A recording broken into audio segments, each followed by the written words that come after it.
লাইটটা বন্ধ করেন, ওই এসসিটিভি লাইট বন্ধ করেন।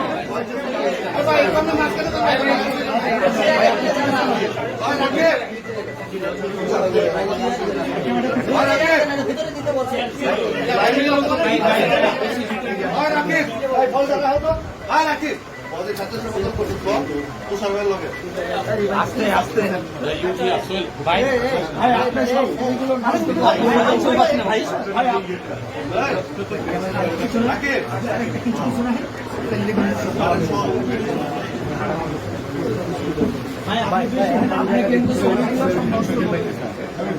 ভাই আপনি ক্লোজ ক্যামেরা নিয়েন না ভাই।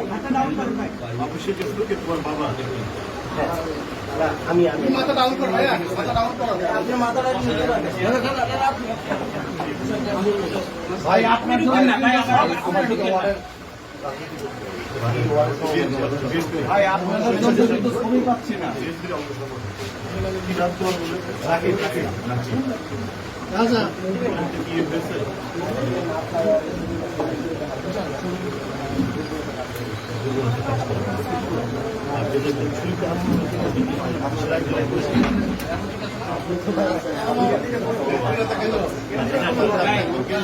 ভাই ওই যে ছবি যদি না আনি পেতেন তাহলে ডাকছেন কেন ভাই?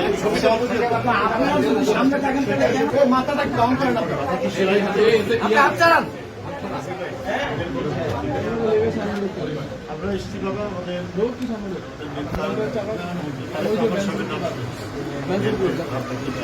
পিছন যায় না, হাত ছড়ান, হাত ছড়ান, ওটা রাখেন।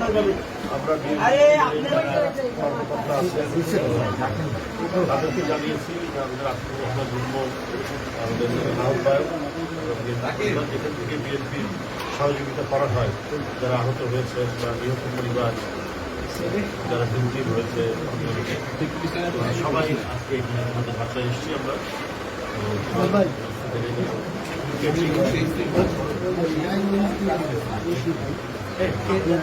ঠিক আছে, উনি যোগাযোগ রেখো যখন চেয়ারম্যান সাহেব মাথাটা ডাউন করেন,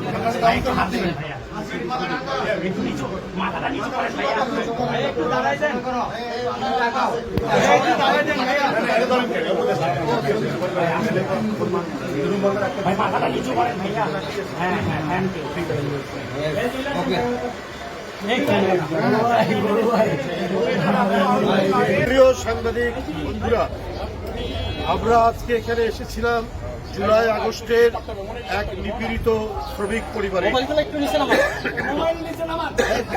একজন কিশোর যে কি বলে ইলেকট্রিশিয়ানের কাজ করে, তার নাম রাকিবুল ইসলাম। তার বাসায় আমরা এসেছি। আমরা বিএনপি পরিবার, আমাদের সাথে বিএনপি পরিবারের আহ্বায়ক বিশিষ্ট সাংবাদিক আতিকুল ইসলাম রুমন, সদস্য সচিব কৃষিবিদ মিথুন, এবং এটার যে উপদেষ্টা পরিষদের যারা উপদেষ্টারা আছেন, ইঞ্জিনিয়ার আশরাফ উদ্দিন বকুল, ইঞ্জিনিয়ার সেলিম, বিশিষ্ট ব্যবসায়ী আবুল কাশেম আচ্ছা সহ আমরা বিএনপি পরিবারের নেতৃবৃন্দ আমরা এখানে উপস্থিত হয়েছি রাকিবুল ইসলামকে দেখার জন্য। তার পরিবারের পক্ষ থেকে আমাদের কেন্দ্রীয় কার্যালয়ে তার একজন আত্মীয় গিয়েছিলেন এবং বলেছিলেন একবার গিয়ে দেখে আসতে। আমরা সেই দেখার জন্য এসেছি এবং আমরা আমাদের দলের সম্মানিত ভারপ্রাপ্ত চেয়ারম্যান জনাব তারেক রহমানের পক্ষ থেকে তাকে শুভেচ্ছা জানাই। শুভেচ্ছা জানানোর জন্যই তাকে এসেছিলাম। তার যে অবদান, তার যে রক্ত ঝরানো যে অবদান, এটা জাতি স্মরণ রাখবে, এদেশের মানুষ স্মরণ রাখবে, বাংলাদেশ জাতীয়তাবাদী দল স্মরণ করবে। গণতন্ত্রের জন্য এবং এদেশের মানুষের মুক্তির জন্য এবং ভয়ঙ্কর এক দানবীয় গুন্ডা পান্ডাদের হাত থেকে দেশের রক্ষার জন্য একজন শ্রমিক কিশোর, সে যে নিজের শরীরের রক্ত ঝরিয়ে সেদিন রাজপথে উপস্থিত থেকেছে, এই অবদান ভোলার নয়। এই অবদানকে, এই জাতিকে অবশ্যই স্বীকার করতে হবে, দলকে অবশ্যই স্বীকার করতে হবে। আজকে তারপরেও আমরা বলবো যে আমরা চাই একটি সুষ্ঠু বিচার। এই সমস্ত ঘটনা, আইনের শাসন প্রতিষ্ঠিত করতে এত বিলম্ব কেন? আপনি ঢালাও গ্রেপ্তার, ঢালাও মামলা শেখ হাসিনার মতো করলে এটাতে মানুষের মন ভিজবে না। প্রকৃত যারা দায়ী, কারা রকিবুল ইসলামকে আঘাত করেছে, সেই দুর্বৃত্ত কেন এখনো গ্রেপ্তার হয় না? তার সাজা কেন এখনো হয়নি? কারা মুগ্ধকে, কারা আবু সাইদকে, কারা ওয়াসিমকে হত্যা করেছে? তাদেরকে তো সবাই জানে, প্রকাশ্য দিবালোকে। তাদেরকে আইডেন্টিফাই করে, তাদেরকে চিহ্নিত করে এখনো বিচারের আওতায় নিয়ে আসতে অন্তর্বর্তীকালীন সরকার ব্যর্থ হয়েছে। কেন পারছেন না? কারণ তাদের কাজের চাইতে অকাজ বেশি করছে। জনগণের যে চাহিদাগুলো সেগুলো না মিটিয়ে তারা মেটানোর চেষ্টা করছেন একেবারে খামখেয়ালিপূর্ণভাবে অযৌক্তিক কাজগুলো করছে। সামনে বাজেট হবে, আমরা শুনছি শিক্ষা এবং স্বাস্থ্য খাতে বাজেটের বরাদ্দ কম হবে। কেন? একটা জাতি তার গণতন্ত্রের মুক্তির জন্য প্রায় 20,000 থেকে 25,000 যারা রক্ত ঝরিয়েছে, এই দেশে যদি আমাদের স্বাস্থ্য খাত উন্নত হতো তাহলে তো এরা খুব দ্রুত গতিতে চিকিৎসা পেত। তারপরেও এবারের বাজেটে কেন স্বাস্থ্য খাতে, শিক্ষা খাতে কম হবে? বাজেট বরাদ্দ কম হবে কারণ আমাদের এতই স্বাস্থ্য ঘাটতি, চিকিৎসা দেওয়ার এতই অভাব যে আজকে হাসপাতালের বারান্দায় বারান্দায় এখনো জুলাই আগস্টে যারা আহত হয়েছেন তারা কাতরাচ্ছেন, তারা আর্তনাদ করছে। এই আর্তনাদ অন্তর্বর্তীকালীন সরকারের কানে যাচ্ছে না। এখনো পঙ্গু হাসপাতাল থেকে আহত ছাত্ররা এবং অন্যান্য যারা শ্রমিকরা রয়েছেন তারা হাসপাতাল থেকে বেরিয়ে এসে তাদের চিকিৎসার জন্য রাস্তা অবরোধ করছে। আপনাদের যারা এই আন্দোলন সংগ্রাম এবং গণতন্ত্রের লড়াইয়ে যাদের বিন্দুমাত্র ভূমিকা নেই, বরং কখনো কখনো ক্রিটিসাইজ করেছেন গণতন্ত্রের পক্ষের মানুষকে, তাদের অনেককেই তো উপদেষ্টা করা হয়েছে। আমরা জানি তাদের অনেককেই উপদেষ্টা করা হয়েছে। টক শোতেও তারা নানা কথা বলে, সবার কথা বলছি না, কয়েকজন আছে। তারা এই রাকিবুল ইসলাম এবং মুগ্ধ, আবু সাইদ, আহনাফ, ওয়াসিমের রক্তের উপর যারা সরকারটি হলেন, তারা কি শুধুমাত্র গাড়িতে পতাকা ওড়ানোর জন্য হয়েছেন না কিছু কার্যকর কাজ করার জন্য?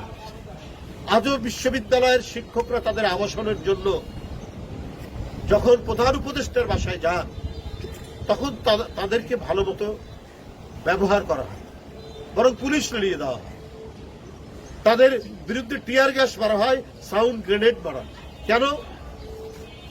শেখ হাসিনা 15 বছর এই সাউন্ড গ্রেনেড মেরেছেন। এই ধরনের ভয়ঙ্কর মারণাস্ত্র গণতান্ত্রিক নেতাকর্মী নিরস্ত্র যাদের হাতে একটা ইট নেই তাদেরকে শর্ট গান দিয়ে গুলি করে কারো চোখ অন্ধ করে দিয়েছেন, কারো হাত পা আপনার খোঁড়া করে দিয়েছে। ওইটার পুনরাবৃত্তি এখনো হবে কেন? কিছু মানুষ সুখে শান্তিতে ক্ষমতার কাছাকাছি থাকবেন, আর আজকে 20,000 নেতাকর্মী যারা আহত এবং প্রায় 1,500-এর মতো যারা জীবন দান করলেন তাদেরকে আপনারা ক্রমাগতভাবে ভুলে যাচ্ছেন। তাদের জন্য এই বাজেটে বরাদ্দ কম, আর আপনারা কাদের বাজেট বৃদ্ধি করছেন এটা জনগণ জানতে চায়। যাই হোক, আমরা আজকে রাকিবুল ইসলামের তার এই যে রাকিবুল হাসান একজন শ্রমিক কিশোর, আমরা সে বাংলাদেশ জাতীয়তাবাদী স্বেচ্ছাসেবক দলের কর্মী, সে তার যেহেতু স্বেচ্ছাসেবক দল করতে এই কারণে আদর্শের তাগিদে সে রাজপথে সেদিন হাজির হওয়াতে আওয়ামী পান্ডারা তাকে ছুরিকাঘাত করেছে। আমরা তার এই যে অবদান, এই অবদানের প্রতি আমরা গভীর শ্রদ্ধা জানাচ্ছি এবং জাতীয়তাবাদী দলের ভারপ্রাপ্ত চেয়ারম্যান তাকে শুভেচ্ছা দিয়েছেন। এই জন্য আমরা বিএনপি পরিবার, আমরা এখানে যারা উপস্থিত হয়েছি তারা চেয়ারম্যানের পক্ষ থেকে, জনাব তারেক রহমানের পক্ষ থেকে আজকে এখানে এসেছি। আমরা আপনাদের সামনে এই অসুস্থ রাকিবুল হাসানকে দেখতে এসে কয়েকটি কথা আপনাদের সামনে বললাম। এটা অত্যন্ত জরুরি, প্রয়োজনীয়, কারণ এখনো জুলাই আগস্টের সংগ্রামের নেতাকর্মীরা তারা কাতরাচ্ছে। আর আমরা দেখছি যে বাংলাদেশের রাষ্ট্রীয় পর্যায়ে যারা আছেন তারা সেখানে নানা ধরনের নাটক বাস্তব জনগণকে দেখাচ্ছে। জনগণ যদি তারা তাদের যে চাহিদার জন্য, তারা তাদের মানে মুক্তির জন্য সব অর্থে কথা বলা এবং খাদ্য নিরাপত্তা, পেট ভর্তি করা সব মিলিয়ে এই মুক্তি যদি না ঘটে, তাহলে অন্তর্বর্তী সরকারকে তারা আর মনে প্রাণে গ্রহণ করবে না। কারণ তাদের উপর অর্পিত যে দায়িত্ব, সেই দায়িত্ব বাদ দিয়ে তারা অন্য কাজে যাচ্ছেন, অন্য কাজ করছেন, জনগণের সাথে বিভ্রান্ত। তারা যদি সত্যি সততার উপর ভিত্তি করে কাজ করতেন, তাহলে নির্বাচনের ডেডলাইন দিতে, নির্বাচনের তারিখ ঘোষণা করতে। তারা প্রথমেই জনগণ 15 বছর যেটি বঞ্চিত হয়েছে একটা অবাধ সুষ্ঠু নির্বাচন, ভোট কেন্দ্রে গিয়ে ভোট দিতে, সেই বঞ্চনা থেকে আজও মুক্তি হয়নি। আজও এই অন্তর্বর্তীকালীন সরকার শেখ হাসিনার মতোই নির্বাচন নিয়ে টাল বাহানা করছে। হাসিনার আমলের চাইতে কেন জানি অন্তর্বর্তীকালীন সরকারের অনেক বৈশিষ্ট্য মিলে যায়। এটা জনগণ প্রত্যাশা করেন। আপনাদের সকলকে ধন্যবাদ। উপদেষ্টা আসিফ মাহমুদ অভিযোগ করেছেন যে গায়ের জোরে নগর ভবন বন্ধ রেখে আন্দোলন করছে বিএনপি। উপদেষ্টা আসিফ মাহমুদ অভিযোগ করছে। আমি মানে আমাদের বয়সে অনেক ছোট, অনেক ছোট, হঠাৎ একটা রাষ্ট্রীয় দায়িত্ব, গুরুতর দায়িত্ব পেয়ে গেছে।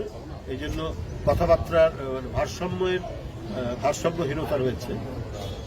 তো সে তো আদালতের রায় নিয়ে কাজ করছে, সে তার শপথ দেওয়ার কথা, কিন্তু সরকারের পক্ষ থেকে গায়ের জোর খাটানো।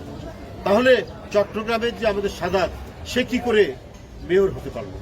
সেও তো আদালতের রায় নিয়ে সে মেয়র হয়েছে। যদি